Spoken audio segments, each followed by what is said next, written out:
ইউক্রেনকে অত্যাধুনিক সামরিক ড্রোন সরবরাহ অব্যাহত রাখলে ব্রিটেনকে ভয়াবহ পরিণতি ভোগ করতে হবে বলে হুমকি দিয়েছে রাশিয়া।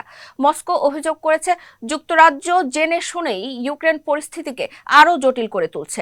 চলতি বছরের এপ্রিল মাসে ব্রিটিশ প্রতিরক্ষা মন্ত্রণালয় ঘোষণা দিয়েছে তারা ইউক্রেনকে কয়েক হাজার ড্রোন সরবরাহ করবে, যার মধ্যে দীর্ঘ পাল্লার ড্রোনও থাকবে। এ বিষয়ে সম্প্রতি ব্রিটিশ প্রতিরক্ষা মন্ত্রণালয়ের একজন মুখপাত্র বিবিসিকে বলেন, ইউক্রেনের লড়াইয়ে ব্রিটেনে তাদের একনিষ্ঠ সঙ্গী হিসেবে পাশে আছে। তিনি বলেন, ইউক্রেন বা ব্রিটেনের মিত্রদের উপর রাশিয়ার যে কোনো হামলার বিরুদ্ধে লড়াই করতে ব্রিটিশ সরকার দৃঢ় প্রতিজ্ঞ।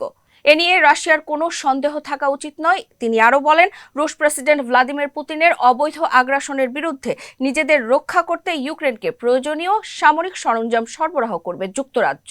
যুক্তরাজ্যে অবস্থিত রুশ দূতাবাস এক বিবৃতিতে বলেছে, যুক্তরাজ্য এমন পদক্ষেপের মাধ্যমে প্রকৃতপক্ষে এই রক্তাক্ত অপরাধ ও সন্ত্রাসী কর্মকাণ্ডের অংশীদার এবং সমান অপরাধীর ভূমিকা পালন করছে। এসব কর্মকাণ্ডের পরিণাম অনিবার্য এবং এর জন্য জবাবদিহি করতে হবে।